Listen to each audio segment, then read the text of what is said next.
On the day of the gaokao, I saved a girl, but was accused of sexual harassment. After I walked out of the exam room, the whole internet blew up. She posted a video sobbing and complaining, saying I took advantage of her while saving her. She also said no girl would ever use her own innocence to frame an innocent person for no reason. That single sentence nailed me to the pillar of shame. I held back all my grievance and scored 658 in the exam. I was fully expecting interviews from mainstream media to clear my name. But what I got instead was news that my parents were killed by a deranged, low-performing student in a car crash.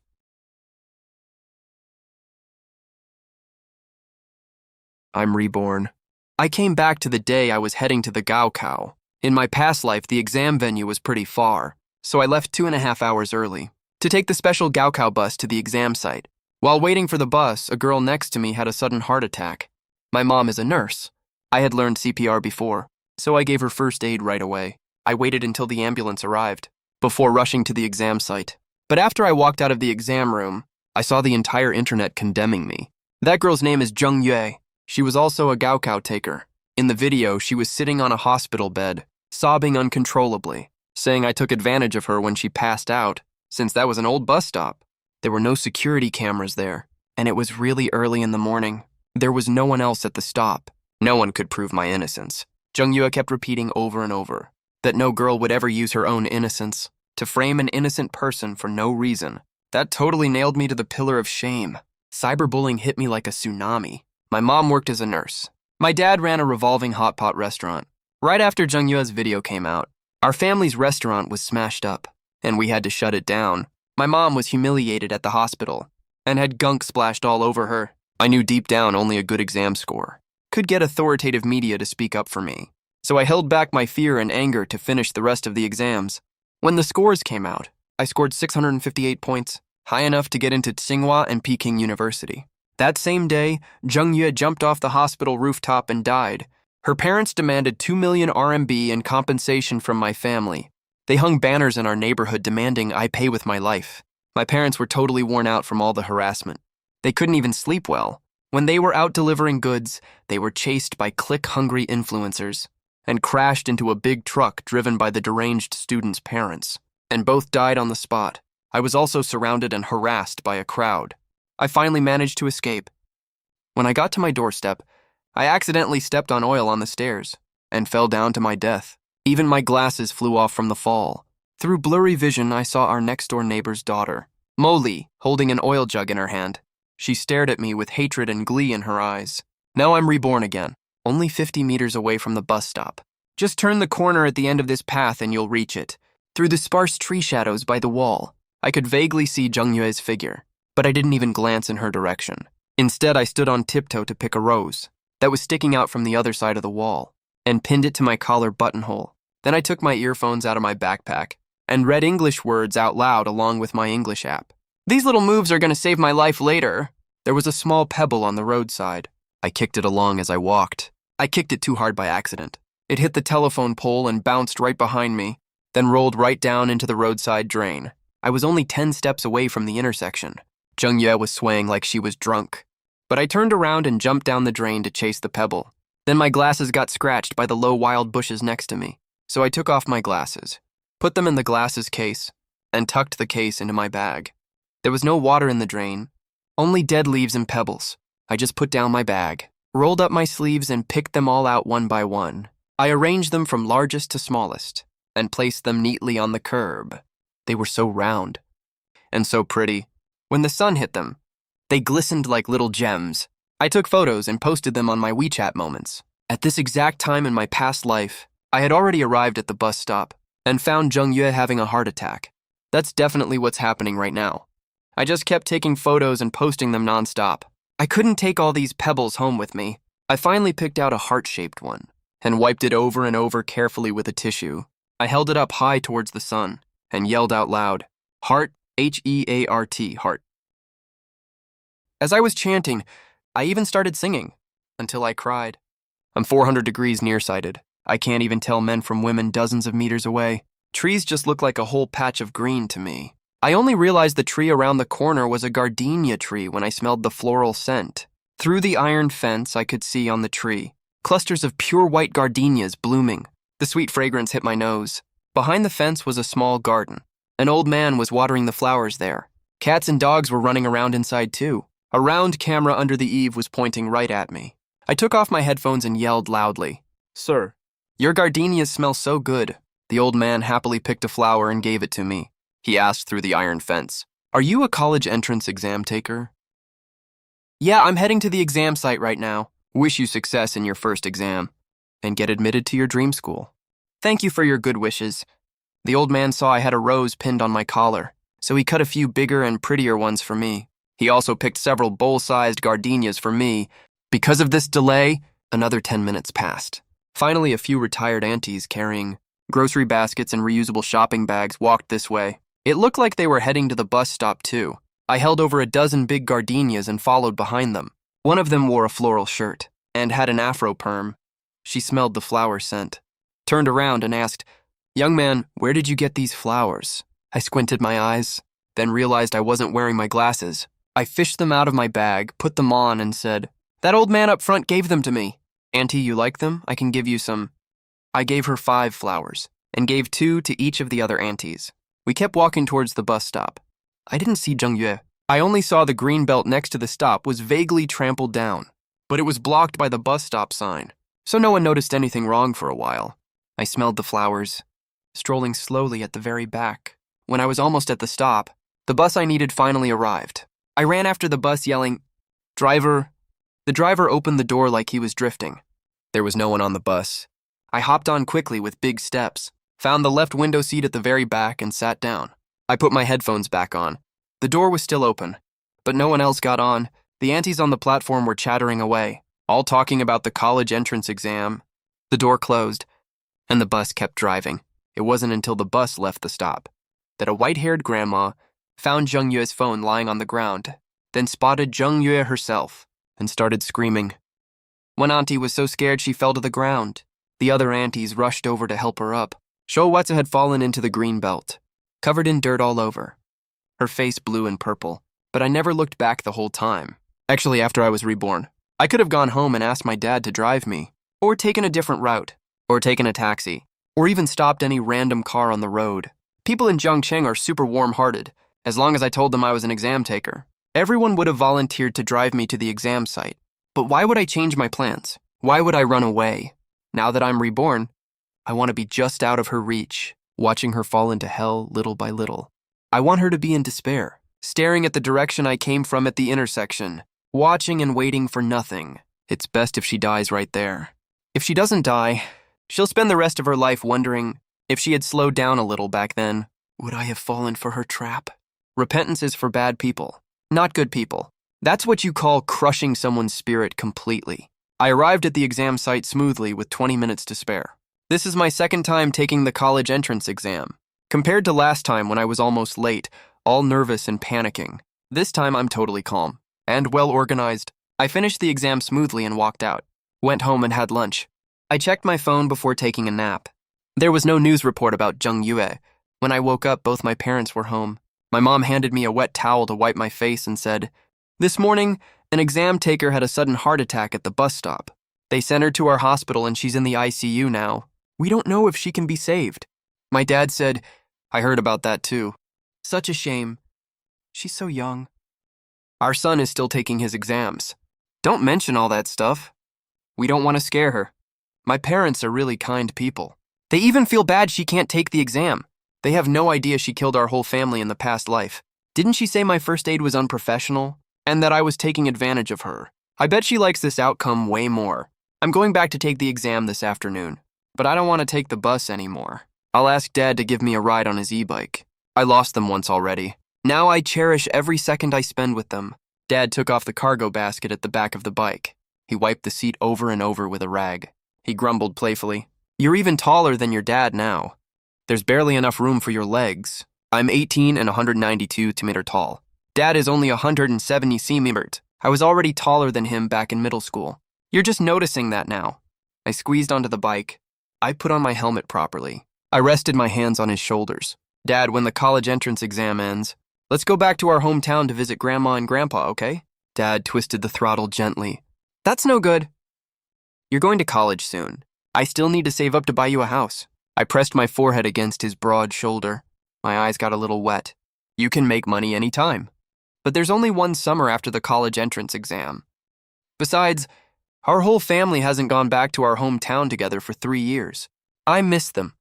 For the college entrance exam, I even stayed in Zhangcheng to take tutoring classes during Spring Festival. Either mom or dad had to stay home to take care of me.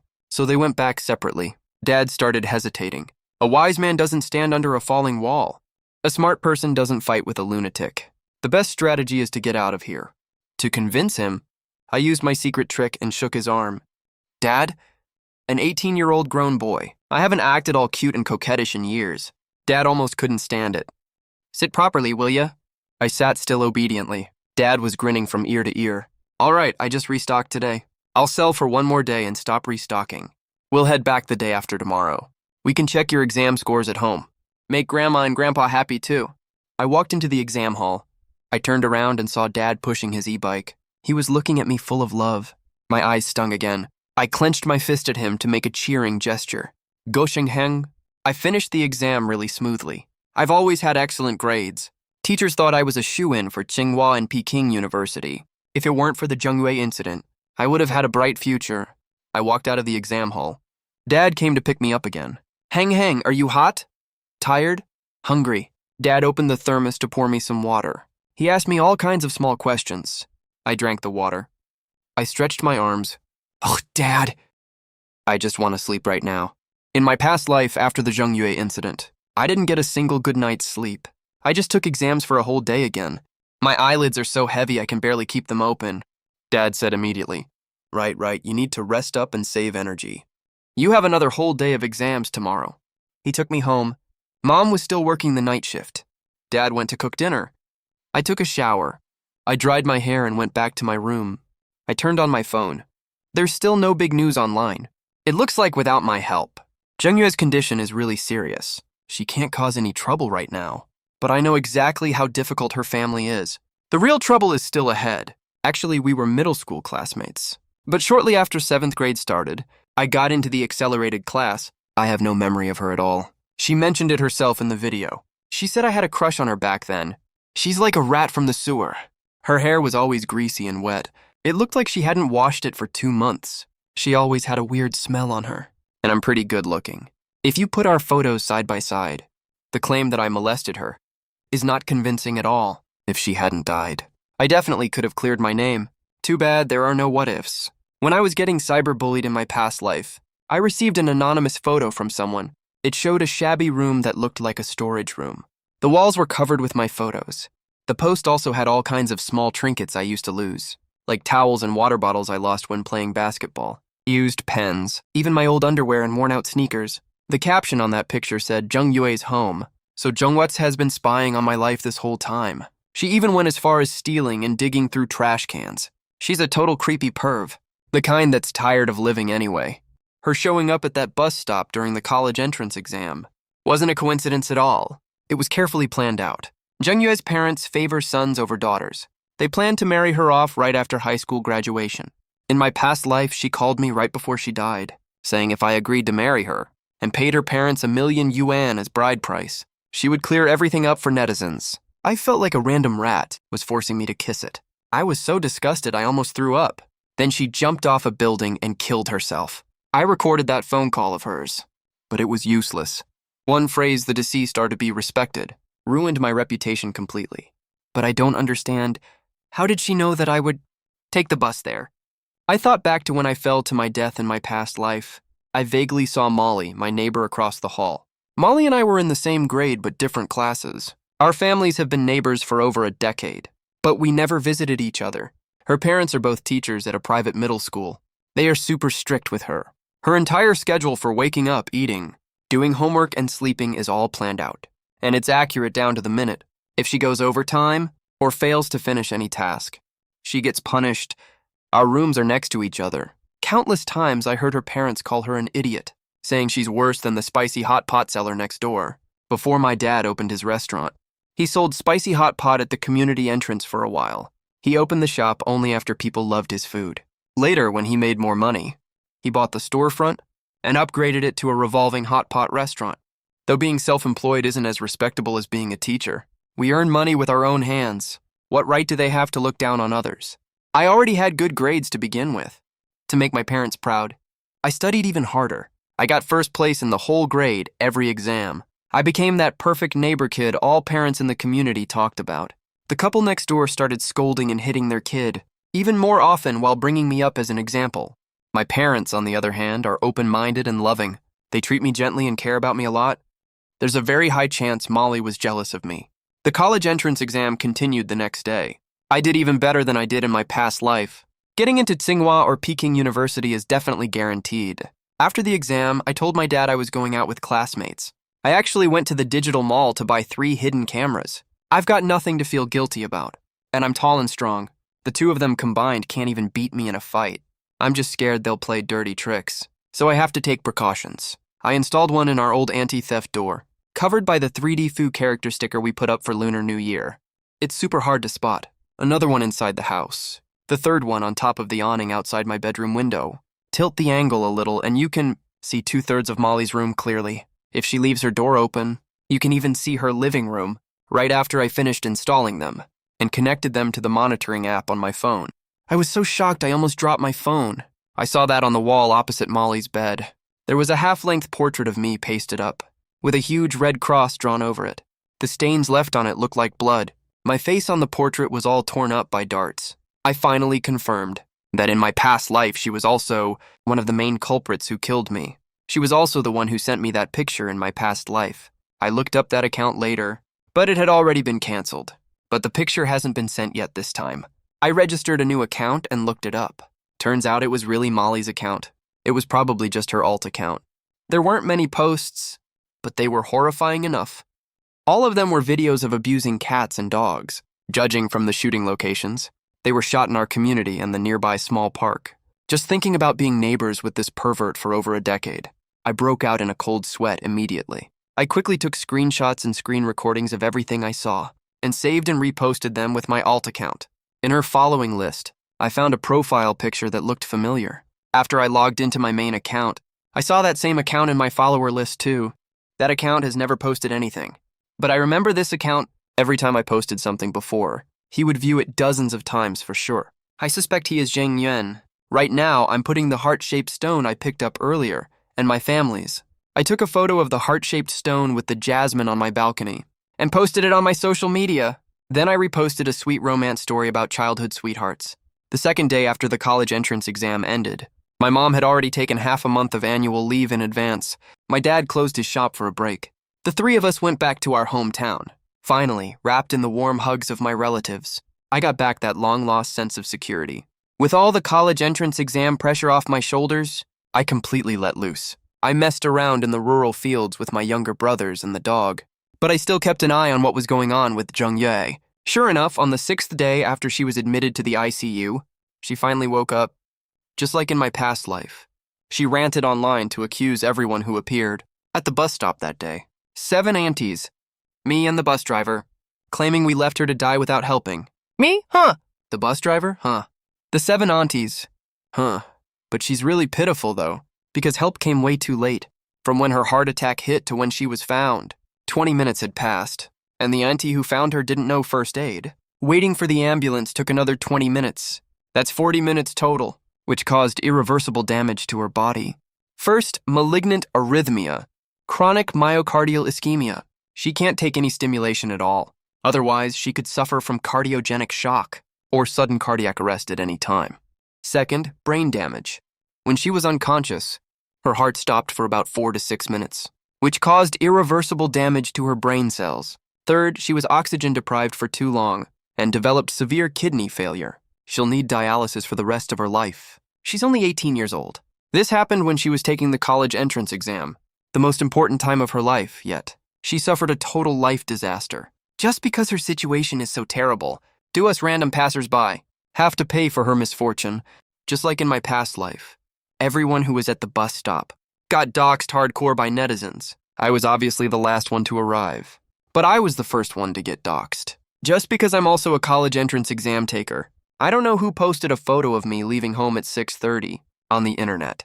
They said I only needed 5 minutes to walk to the bus stop. But I didn't show up there until 7:15. Even if we stretch the logic a little, I walked so slowly. Does that make me responsible?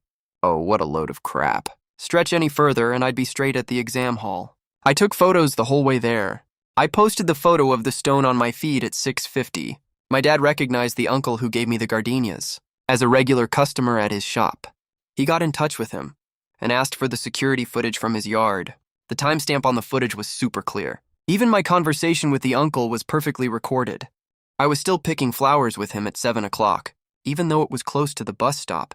There was a corner in between, so I couldn't see the bus stop at all.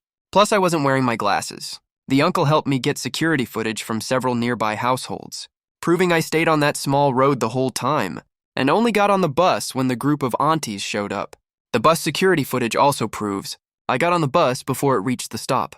I never even stepped foot on the bus stop platform. I never met Jung Yue at all. If you can still blame me for this, then the soft morning breeze and the sweet-smelling air are also at fault. I have more than enough evidence. Even if someone tries to stir up drama on purpose, it won't work. I actually got a lot of sympathy from people instead. I'm just a high school student after all. I was just minding my own business. I didn't bother anyone, but I had to hide out in the countryside. And our family shop had to close too. Those aunties are way tougher though. Right after they found her, they called 120 immediately, and someone was recording the whole time. This is more than enough to prove that from the moment she was found to when the ambulance took her away, no one touched Jung Yue at all. This completely eliminated any chance of them being scammed. When they saw the Jung family making false claims, they immediately hired a lawyer to sue them for fraud and defamation. Sure enough, aunties are built different, especially the auntie with the afro. She's a total boss in Zhengcheng. Picking a fight with them was the worst mistake they could make, unlike me, who was way too naive. For the rest of my life, I'd rather be called a selfish jerk than ever help someone who fell down on the street again. Because I can't afford the consequences, and I don't want to risk it. No matter how much this thing blows up online, my family and I aren't going to respond anymore. We've got the 7 aunties backing us up. It's not like I'm needed anyway. The day I woke up in the first lunar month, I found that on my social media accounts, his account had visited my page over 100 times. So I posted a photo of Jasmine every day. No captions at all. Just used all kinds of pink stickers printed with "Love you and miss you" to decorate the posts. He went totally crazy. He visited my page every 10 minutes or so. He was still scrolling at 3 a.m. I really wish he'd dropped dead from staying up late. Too bad bad guys live long lives. Not only didn't he die, he even did live streams online to get sympathy, saying his family was dirt poor. They even owed money for the ICU bills. She's a college entrance exam taker, so she naturally has hot topic tags in traffic. She cranked the beauty filter to the max, and somehow looked a little pitiful and fragile. Quite a few people actually donated money to her. The college entrance exam results finally came out. My whole family sat around the computer. In my past life, I scored 658 even under huge pressure. This time around, I had no idea what my score was. I just couldn't pull up my score when we checked.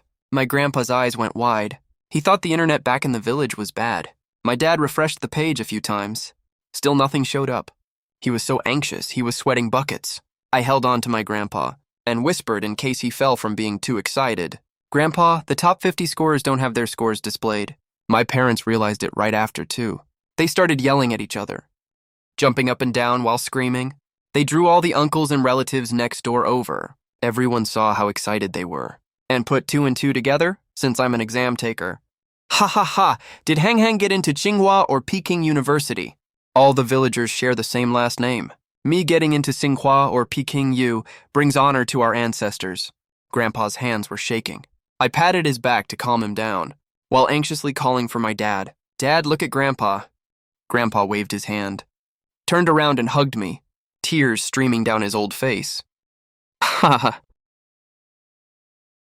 Good grandson. Grandpa's just happy. He ordered my dad, "What are you standing around for? Go order veggies and meat from town, and notify all relatives we're throwing a big feast." I'll go check the almanac. He's checking the almanac again, to pick an auspicious day for the feast. My cousin uncle is a construction contractor. As soon as he heard my score was too high to show up, he said right away, "Why order stuff? We have a big black pig from last year at my place. I was gonna gift it to someone, slaughter it, we'll use it for the feast. I've got liquor too. It's all on me, Uncle Grandpa. I even got mutai here." The whole village sprung into action, spreading the good news to everyone. That's when my dad's phone started ringing. I saw the number and knew it's the admissions office of Tsinghua and Peking University. I hurried to remind him it's a Beijing number. My dad's hands were shaking. He tapped the screen a few times but couldn't answer the call. Grandpa got so annoyed he snatched the phone away, muttering so useless under his breath. He answered the call. His voice unconsciously went higher and softer.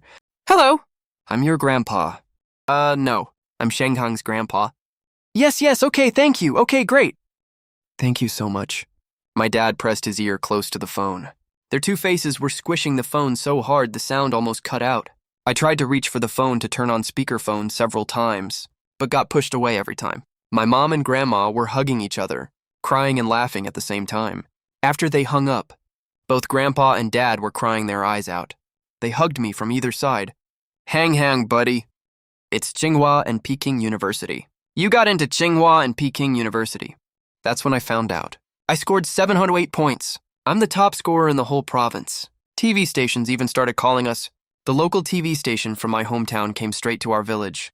I did an interview. Tons of parents of exam takers sang high praises for me. I went viral online.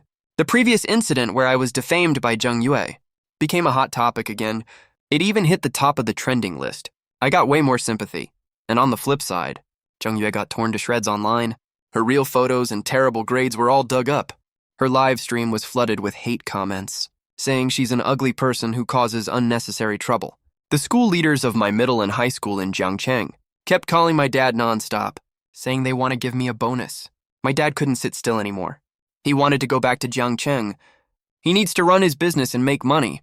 The entrance banquet has to be pushed back a few days for now. My grandparents have no problem with that. They're afraid if we're not around, the admission letter might get stolen. Back in their days, there were tons of cases where people got their college spots taken by imposters. I wanted to stay in the countryside till all first lunar month events ended. The whole family was herded into the car and headed back to Jiangcheng. The car had just pulled up to the community gate when we got swarmed by warm-hearted local residents. We had to get out of the car. My dad runs his own business. He knows everyone in the community, and everyone knows him too. The top scorer is back.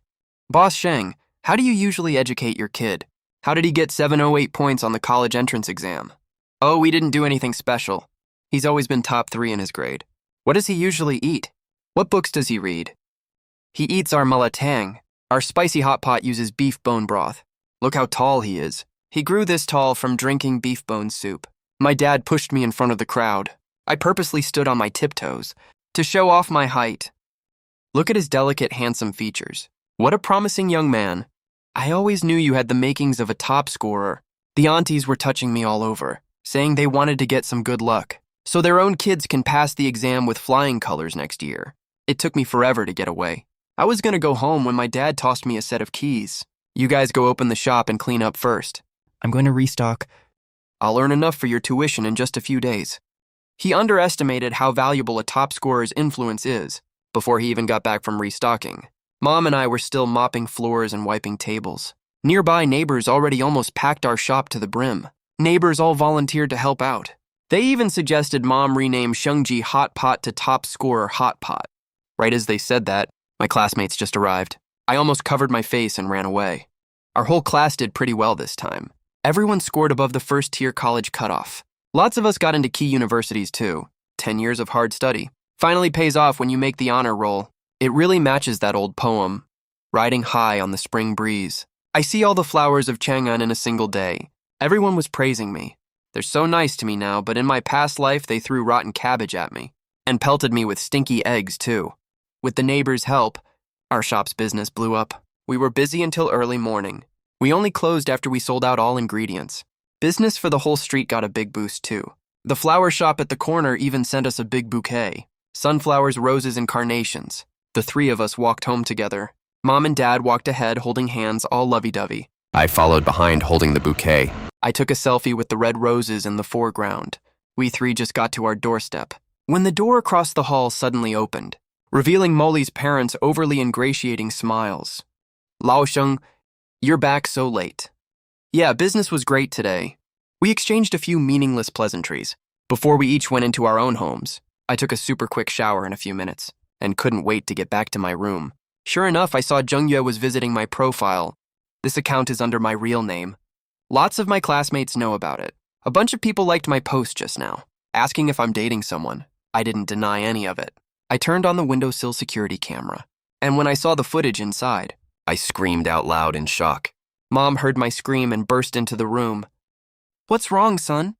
On the screen, Molly was pressing her ear against the wall listening. I stuffed my phone under the pillow, pulled a charger from under my butt.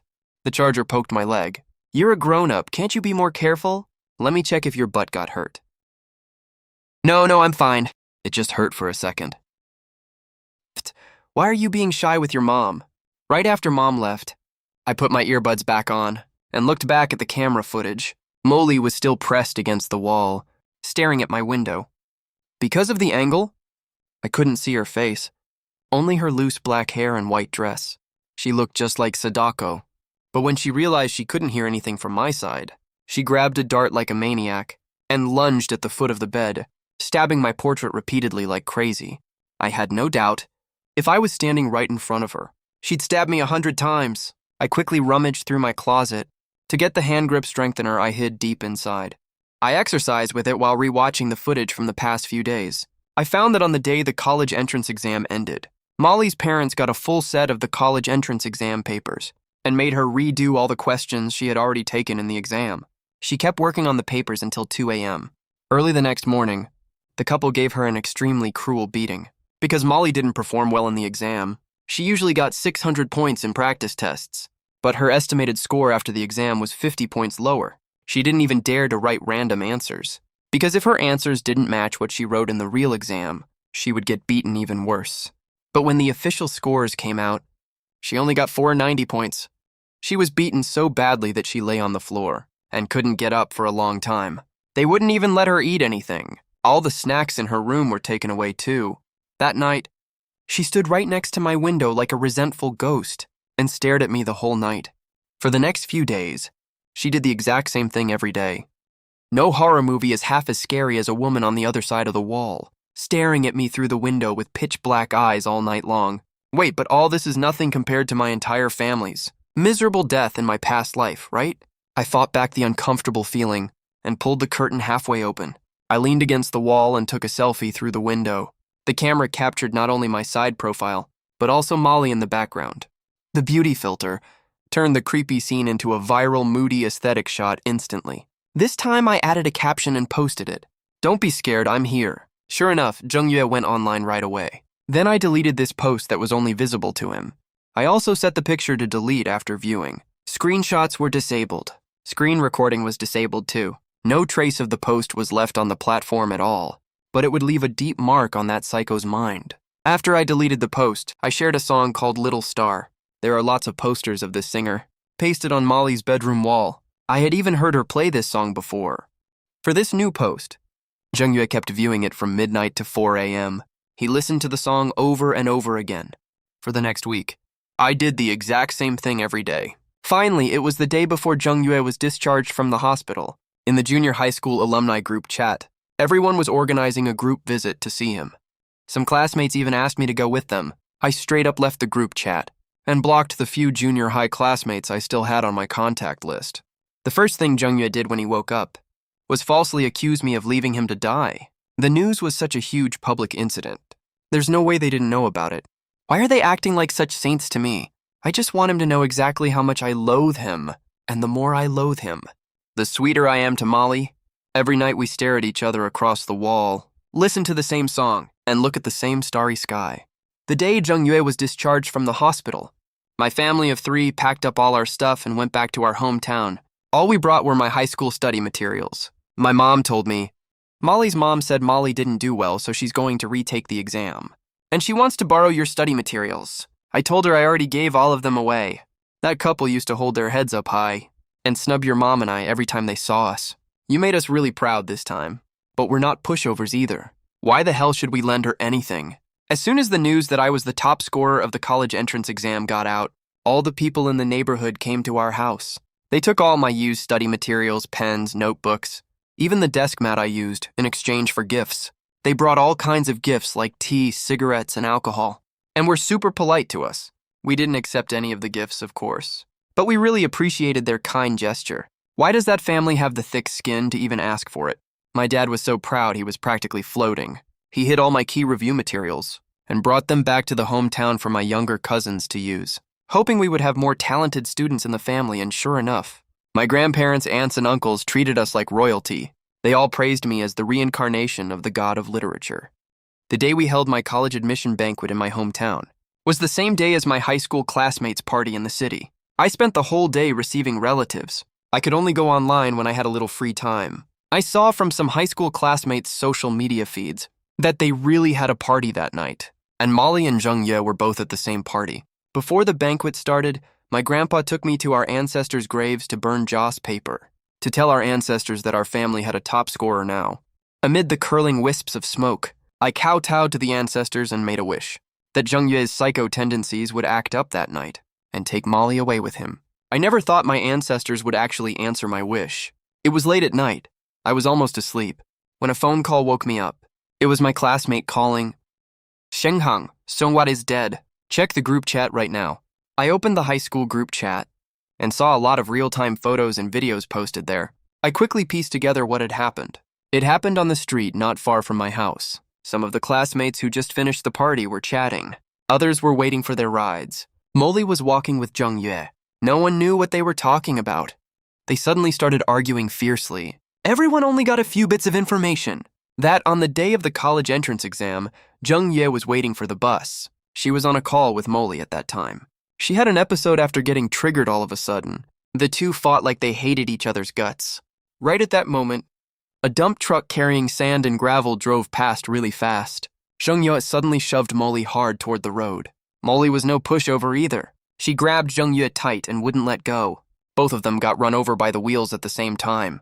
Jung Ye's neck was crushed on the spot and she died instantly. Molly had both of her legs crushed off. She was also dragged for a certain distance. Her body was badly scraped and bruised. Flesh, skin, and blood were scattered all over the ground. It was exactly like what happened to my parents in my past life. Among the classmates at the scene, some were so scared they cried. Others were so terrified they threw up. It was a passerby who called the police. When the cops showed up, they were each taken away by their parents. I laughed out loud under the covers. I laughed so hard I cried. Molly was in rescue for 2 days before she woke up. I heard they had to amputate everything below her hips. Most of the skin on her body was scraped off. They could only use fish skin for skin grafts. The dump truck was found later, but it was a beat-up vehicle that was about to be scrapped. And the driver was driving normally with no violations. Long story short, they couldn't get much compensation. After we finished the college admission celebration feast, we stayed for 2 more days before heading back to Jiangcheng. We just arrived at the entrance of our apartment complex. We saw a group of people pulling a flatbed cart, walking toward the complex aggressively. I recognized the man leading them was Jung Yue's dad. I quickly urged my dad to go to the shop first. We parked the car properly, put all our stuff in the shop, then went back to the complex to watch the drama. That's when we found out the Jung family was actually carrying Jung Yue's corpse on the cart. It was such a hot day. They only put a few blocks of ice with the corpse. It already started to give off a bad smell. Everyone stayed as far away as they could. They only watched from a distance. They were all whispering and discussing the matter, saying the Jung family was being totally unreasonable. It was obviously Jung Yue who pushed Molly first. But would the Jung family ever listen to reason? They took the moral high ground with the saying, the deceased comes first. It's just like in my past life, I even saved Jung Yue. They still pulled the same crap back then. Molly's parents locked themselves inside and wouldn't come out. They snuck away and moved out that same night. The Jung family didn't stop causing trouble. After causing trouble in the complex, they went to the school where Molly's parents worked to make a scene and hang banners. They wailed and mourned publicly and refused to bury Jung Yue. They cried and ranted online every single day. Even the cops couldn't do anything about them. Molly's whole family got doxxed. People exposed that when Mr. and Mrs. Mo worked at the school. They ignored students being bullied, took bribes from parents. Their harsh education style caused students to get depressed, and other misdeeds. Their reputation was completely ruined. I took advantage of the chaos. I guided netizens to dig out Molly's alt account, where she abused cats and dogs. That immediately caused public outrage across the country. Her social media pages were full of curses and insults. Extreme animal lovers sent wreaths to the hospital ward where she was staying, edited her photos into memorial portraits online, called their whole family demons, said they deserved to die 1,000 deaths. Everything that happened to my family in my past life all happened to their family this time. But that wasn't enough. This whole thing wasn't over yet. I stayed alert every single day. I didn't dare to be the slightest bit careless. I always carried a grip strengthener with me to exercise. I could use it as a weapon if something really happened. Judging from Molly's parents' education method, they weren't normal people either. Now their daughter is disabled for life. They lost their jobs. Their reputation is totally destroyed. They have no money left either. They're completely desperate with nowhere to go. One of them is a biology teacher. The other is a chemistry teacher. Who knows what crazy stuff they might do? What if they turn into psychopaths like Aunt Guo and Uncle Guo? I was on high alert every single day. I took every possible precaution. I stuck to my parents all day like a little kid. I never let them go anywhere alone. At first, my parents thought I was just messing around. After they heard my analysis, they started being careful and cautious too. Until a week later, the authorities announced a major mass poisoning case. The company that owned the dump truck acted out of humanitarian grounds and paid Zheng Yue's family 500,000 RMB as compensation. Zheng Yue's corpse really couldn't be stored any longer anyway. That's when the Zheng family went back to their hometown to hold the funeral. Ever since Zheng Yue's parents exposed the bad deeds Molly's parents did, they tasted the benefits of getting internet traffic. They even invited the whole village to come to the funeral feast. They also invited loads of attention-seeking self-media influencers. Among them was the underachiever who ran over and killed my parents along with his own parents. He was a student of Molly's parents. He's one of the main perpetrators of the online abuse against Molly's family. He even claimed he would keep denouncing the 3 members of the Mo family until they admit their guilt. Hundreds of people were live streaming at the same time, chasing clout with no moral bottom line. It was absurd and ridiculous, making the scene extremely lively. It didn't look like a funeral at all. It looked more like a press conference, but as soon as the dishes were served, all of them were poisoned to death. This was all live streamed, by the way. I heard over 1 million people were watching online. They watched the tragedy happen right through their screens. The killers were none other than Molly's parents. Turns out just the day before, Molly couldn't bear the fact that she had become disabled. She slit her wrist and killed herself while her parents were asleep. They put poison in the food. They didn't run away after killing people. They set fire to the scene and died with everyone else in the fire. After seeing this result, I finally felt relieved. Carrying my parents' earnest advice and my family's expectations and blessings, I walked towards a bright future.